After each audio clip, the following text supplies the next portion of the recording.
உறவே தமிழே வணக்கம்.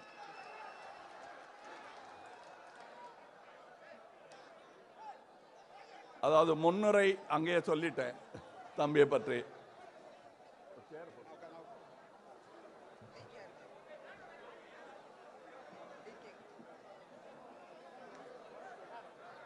எனக்கு பிடித்தமான ஒரு புறநானூற்று உவமை. ஒரு மூதாட்டியிடம் கேட்கிறார்கள், அம்மா உங்க பிள்ளை எங்க காணோம் அப்படின்னு கேட்கிறாங்க. ஐயா அவன் எங்க இருக்கான்னு தெரியாது, அவன் இருந்த கொகை இந்த வயறு, புலி தங்குமா கொகை இல்லையே, போருக்கு போயிடுச்சு, முன்னணியில இருப்பான், கண்டிப்பா இருப்பான், திரும்பி வருவான், நம்பிக்கிட்டு தான் இந்த கொகை காத்துக்கிட்டு இருக்கு அப்படின்னு தாய் சொன்னாலாம். புலி சேர்ந்து போகிய கல் அவளை போல ஈன்ற வயிறோ இதுவே அப்படின்னு சொல்றான். அப்படி வந்தவர் இவர். அதனால்தான் சொன்ன, இவருக்கு எதுக்கு பொன்னாட, அந்த தோலை தொட்டு பார்த்தாலே தெரியுது, அதுதான் பொன்னாடை. அவர் அதை போர்த்தி கொண்டு விட்டார், நீங்கள் போர்த்தி விட்டீர்கள், நீங்கள் அனைவருமே அதை போர்த்தி இருக்கிறீர்கள், மறந்து விட வேண்டாம். நாம் அனைவருமே அதை போர்த்தி இருக்கிறோம், கவலைப்பட வேண்டாம்.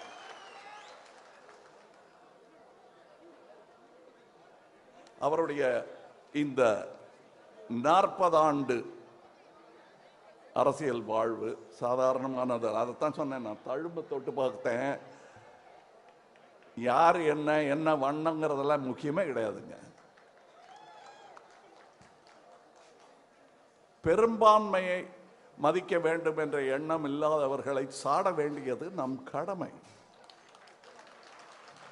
அண்ணா சொல்லி இருக்கிறார், தேசிய பறவை மயிலாகிவிட்டது, பாப்புலேஷன் கணக்கெடுத்தால் காக்கை தான் தேசிய பறவை. இதுதான் கலர், இதுதான் கலர். இதுல கூட பல வண்ணங்கள் சேர்த்துக்குங்க, ஆனா எல்லா கலரும் இதுக்குள்ள இருக்கு. யாராவது சயின்டிஸ்ட் கிட்ட கேட்டு பாருங்க, சொல்லுவாங்க. இவர் ஃபாரன்சிக் எக்ஸ்பர்ட், அவர் சொல்லுவார்.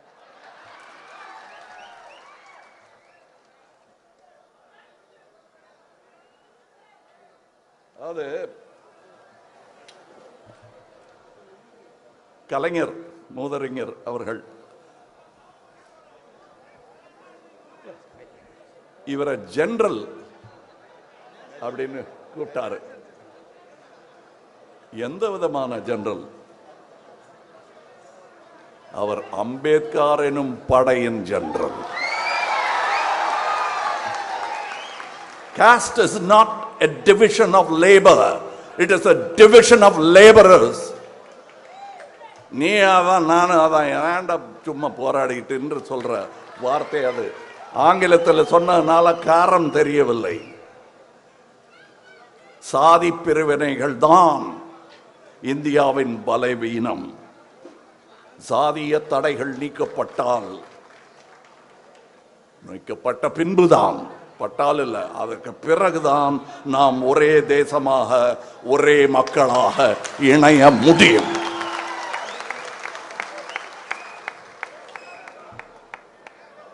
கற்பி, ஒன்று சேர், புரட்சி செய். காப்பிரைட் கிடையாது, யார் வேணா சொல்லுங்க, ஆனா அந்த பேர் ஞாபகம் வந்துகிட்டே இருக்கும். ஒடுக்கப்பட்ட மக்களை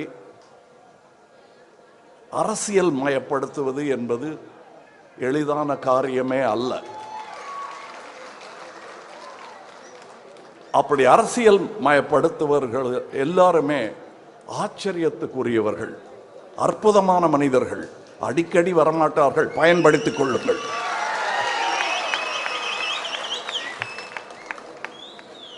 ரொம்ப ஈஸி. இதே பறை இந்த பாடல் இல்லாமல் போர்க்குரலாக ஒலித்தால் இங்கிருந்து வெளியே போகும்போதே ரத்தம் சிந்த வைக்க முடியும். ஆனால் அவர் எப்பவுமே நான் பார்த்திருக்கேன், இதோ வாய்ப்பு, அரசியலில் உங்கள் கதையை சொல்லணும், எங்களை வாங்க, இது ஆதாயம், இது அரசியல். இது அரசியல், இது ஆதாயம். எது வேணும்னு கேட்டா அவர் அரசியலை தான் தேர்ந்தெடுக்கிறார். இதுல உங்களுக்கு நிறைய கஷ்டம், அடி விழும். இது சௌகரியம், பணம் கூட கொடுப்போம், கல்யாணம் பண்ணி வைப்போம், சந்தோஷமா இருக்கலாம் அப்படின்னா இதைத்தான் எடுக்கிறார் அவர். அதனால் நான் வியக்கிறேன். ஏன் இப்படி சகோதரன் திடீர்னு ஒருத்தர் ஏதோ அரசியல் ஓட்டு இல்லையா? இது 2000 வருஷமா நடந்துட்டு இருக்கு. இதுல என்ன ஓட்டு? தமிழர்கள் ஓட்டு போட ஆரம்பிச்சது ராஜராஜ காலத்துல தானே. குடவோலை கொண்டு வந்தது யாரு? அப்பதான் லேட்டா ஆரம்பிச்சிருக்கோம். அதனால கொஞ்சம் லேட்டா வந்து பிடிச்சு உழுக்கிறதுக்கு டைம் ஆகும். அதாவது இந்த கல்யாணம் பண்ணி வைக்கிறோம்னு சொன்னதுக்கு, வேண்டாம்னு சொன்னதுக்கு ஒரு உதாரணம் சொல்றேன். திராவிட மணி தானே அவர் பேரு, திராவிட மணி, அந்த தொண்டர் கொடுத்த 10 பவுன் சங்கிலி. அதை இவங்க அம்மா என்ன பண்ணியிருக்காங்க, நம்ம பிள்ளை இப்படியா அலைஞ்சிட்டு இருக்கா, அதை வீட்டில் வச்சுக்கிட்டு வரப்போகிற பொண்ணுக்கு ஏதாவது நகை பண்ணி போடலாம் அப்படின்னா தான் அதை போய் அம்மா இது கட்சிக்காரன் கொடுத்தது, கட்சிக்கு தான் பொண்ணு கொடுத்துருங்கன்னு அதை வாங்கி கட்சியில் போட்டாள். அப்பவும் இதுவான்னு கேட்டா அது வேணாம், அதை தூக்கி இதுல போட்டுன்னு போடுறாரு.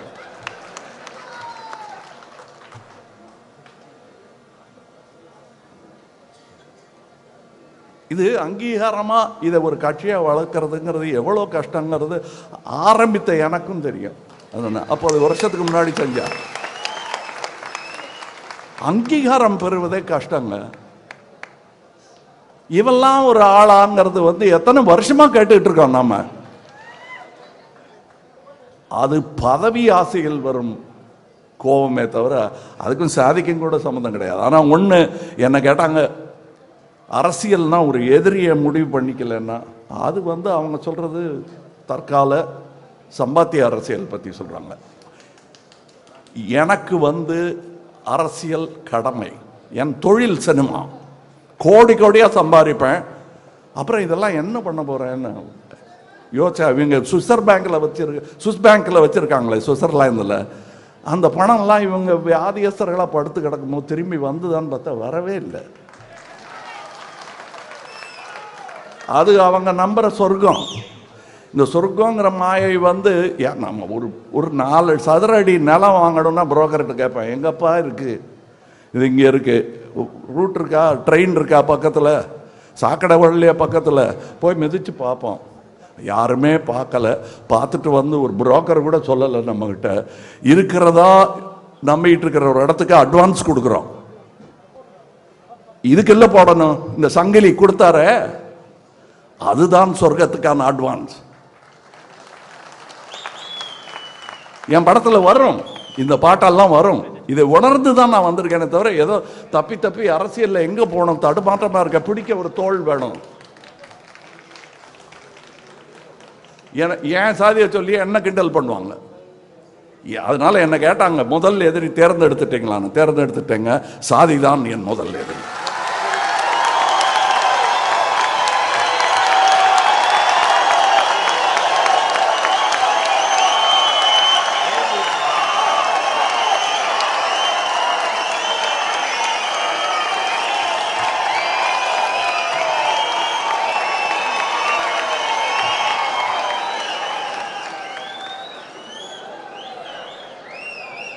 இனி உக்காரணும் இல்லை நடக்கணும்.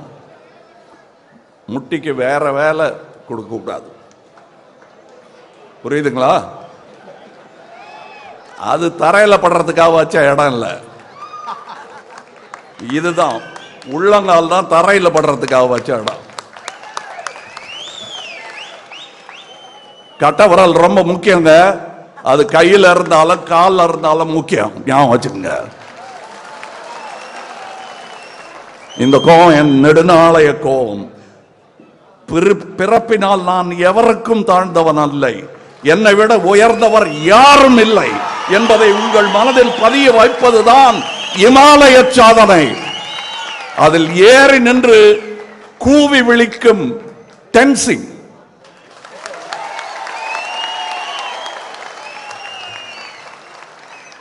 அங்க பறக்கட்டும் பாரத மாதாவின் கொடி.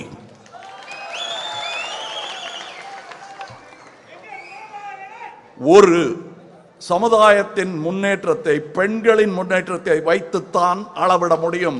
அம்பேத்கர் சொல்லி இருக்கிறாரு. நாங்க என்ன சொன்னோம்? மக்கள் நீதி மையத்தில் பெண்களுக்கு ஒரு உரிமை தொகை கொடுக்கணுங்க அப்படின்னு அது நாங்க சொன்னோம். செய்யல, சொன்னோம். ஐடியா எங்க இங்கிருந்து தான் வந்தது. ஆனா அதை செயல்படுத்தினார்கள். செயல்படுத்தினால் என் சகோதரன், அவ்வளவுதான். நான் வேற பார்க்கல. எனக்கு கட்சியும் கிடையாதுங்கிறேன். நான் எல்லா கட்சியும் என் கட்சின்னு நினைச்சிட்டா அதுதான் இந்தியா. நான் போய் அமர்ந்திருக்கும் சபை அவங்க ராஜ்யசபை. ராஜ்யசபா பேர் என்ன தெரியுமா? அது பேரே அப்பர் ஹவுஸ். அது இங்கிலீஷ்ல சொன்னா ஹவுஸ் ஆஃப் எல்டர்ஸ், மூத்தோர் வட்டம். அது காயினுக்கு ரெண்டு பக்கம், ஒரு பக்கம் அவரு, ஒரு பக்கம் நீங்க. புரியுதுங்கிறாங்க. ஐயோ, எந்த காயின் பாக்குற? செலவார காயினா? திடீர்னு ஒரு நாளைக்கு இது செல்லாதுன்ட்டா எல்லாரும் கியூல நிக்கிறீங்கல்ல, அந்த காயின் இல்ல இது. இந்த காயின் வட்டமா தான் இருக்கும். ஒரு பக்கம் திரும்பி பார்த்தா ராஜ்யசபை தெரியும், இன்னொரு பக்கம் திரும்பி பார்த்தா லோக்சபை. இதெல்லாம் சுண்டி பாட்டா எப்படி போட்டாலும் தலை தான் விழும். இந்த தலை விழும், இல்ல இந்த தலை விழும். புரியுதா? உங்களுக்கு புரியணும். நான் புரியுதான்னு கேட்கறது வெளியே இருக்கிறவங்கள. அவங்களுக்கு புரியும். அவங்களுக்கு புரிஞ்சா பயம், உங்களுக்கு புரிஞ்சா நம்பிக்கை.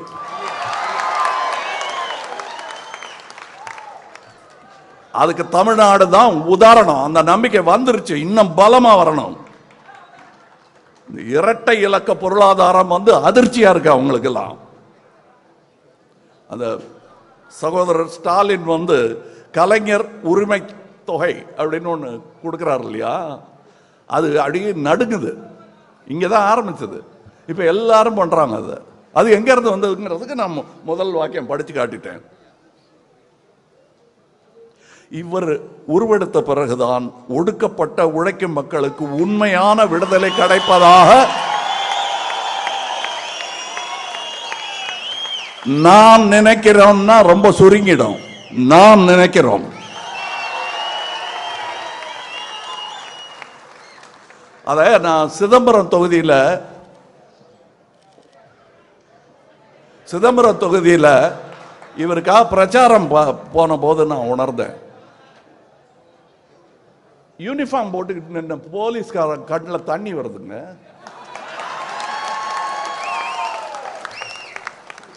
எங்க ரெண்டு பேர், நானே இவருக்கு மூத்தவர், எங்க ரெண்டு பேரையும் மூத்த ஒரு அம்மா கையை கொப்பிட்டு இவரை பார்க்கறாங்க. அவங்க கண்ணிலையும் கண்ணீர். அத கண்ணீரை பார்த்து உணர்ச்சி எல்லாம் படல, அந்த உணர்ச்சி வசப்படுறது இல்ல, உணர்ச்சியை புரிந்து கொண்டேன். அந்த பானை தூக்கி பிடிச்சேன்.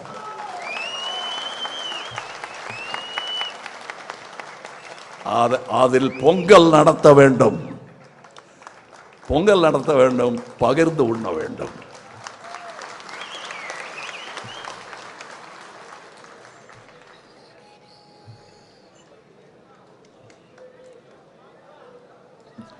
எல்லா வகையான அடக்குமுறைக்கும் ஒடுக்குமுறைக்கும் எதிர்த்து போராடுபவன் போராளி இல்ல, டெமோக்ராட்டிக் ஃபைட்டர். போர்னா அது அசிங்கமா இருக்கு. அதனால்தான் நாங்க திட்டுறதை குறைச்சிக்கிட்டோம். கோபம் இருக்குங்கிறது தெரியணும், இல்லைன்னா இழிச்சமா என்ன நினைச்சிருவாங்க. அது திரும்பங்கிறது நீங்க என்னையும் சேர்த்துக்கலாம். நான் எங்க வேணா தோள் கொடுக்க வருவேன். நான் யார்கிட்ட சொன்னேன்னு சொல்ல மாட்டேன், உங்களுக்கு தெரியணும். ஐயா, ஆசியாவின் முதல் சென்ட்ரிஸ்ட் பார்ட்டி மக்கள் நீதி மையம். அதை சொல்ல வேண்டிய இடத்துல சொல்லிட்டேன். இதை நீங்க பூரா இடது பக்கமும் இழுத்துற முடியாது, காட்டுக்குள்ள துப்பாக்கியை கொடுத்து அனுப்ப முடியாது, பூரா அதை வலது பக்கம் அனுப்பி என்ன அகோரி ஆக்க முடியாது. நடுவில் இருப்பேன். என் இடதும் வலதும் தோளும் குடிமக்கள், அதுவும் இந்திய நாட்டின் குடிமக்கள் எவராயிருந்தாலும் பல்லக்கில் போவதற்கு தயார் என்றால் இந்த தோள் காத்து நிற்கும். மேல உட்கார என்ன சாதி பண்ணின்னு கேட்கறதுக்கு எனக்கு அருகதையே கிடையாது. நான் தோள் தூக்க வந்துட்டேன், இந்த பல்லக்க தூக்க வந்துட்டேன். இந்த பல்லக்கின் பேர் இந்தியா. ஒன்னு சொல்றேன், அதுக்கு 4 பிடி தான் இருக்குன்னு நம்பிட்டு இருக்காதீங்க. 22 பிடி இருக்கு. ஒவ்வொரு மொழியும் தோள் கொடுக்கும் இதுக்கு சொல்றேன். அதனாலதான் சொன்னேன், இந்த திராவிடம்ங்கிறது என்னங்க, எல்லாரும் சேர்ந்ததுதான். எல்லாரையும் சேர்த்துக்கிற பெருந்தன்மைக்கு பேர் தான் திராவிடம். அது நாடு தழுவியது. போய் பாருங்க, அங்க இருந்து சிந்து நதி முதல் வைகை நதி வரை அது பரவி இருக்கிறது. அது மேலடி என்றால் அது கீழடி. 3 அடியில் உலகத்தை அளக்கலாம், நாங்க 2 அடியில் அளந்தோம். அது பேர் திருக்குறள். இங்க என்ன நிறைய பேசிட்டே இருப்பேன், அவர் பேச்ச நீங்க கேட்கணும்.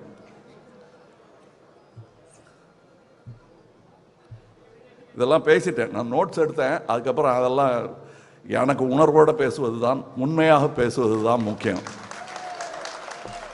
உண்மையை பேசணும்னு முடிவு பண்ணிட்டோம்னா பயம் இருக்காது.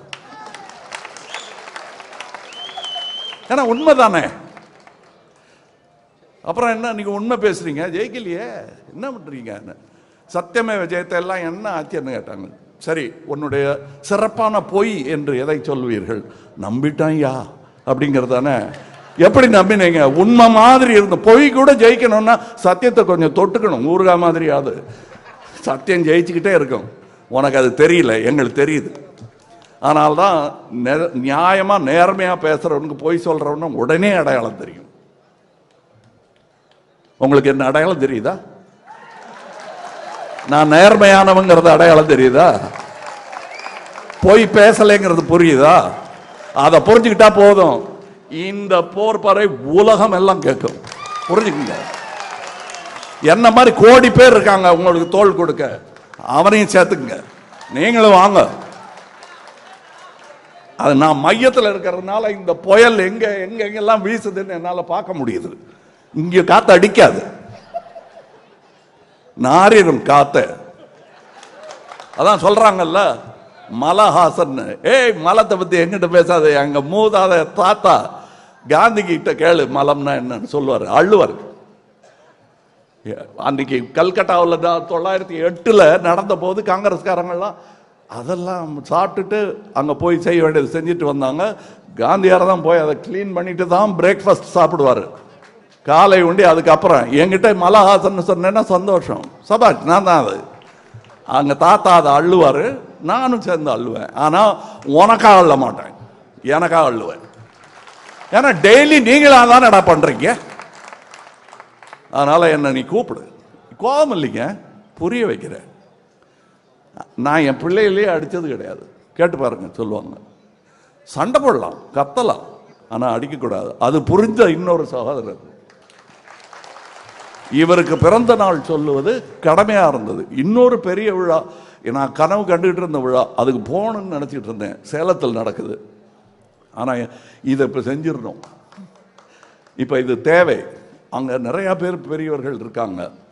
இங்க ஆளே இல்லையான்னா இருக்கீங்க, இங்கேயும் நிறைய இருக்காங்க. இந்த ஒரு மேடல் தான் ஆச்சரியமா பார்த்தேன்.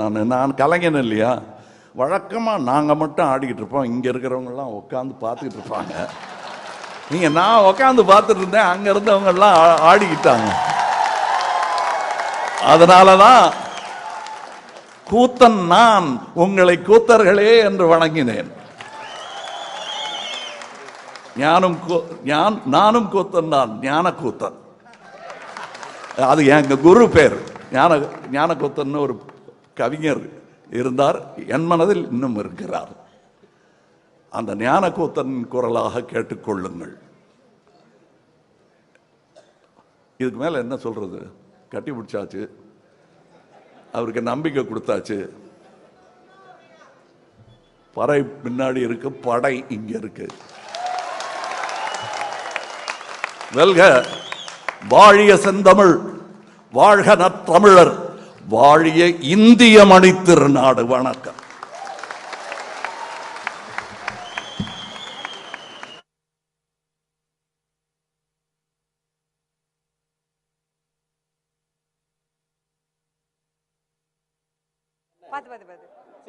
கண்டிப்பா வருவேன்.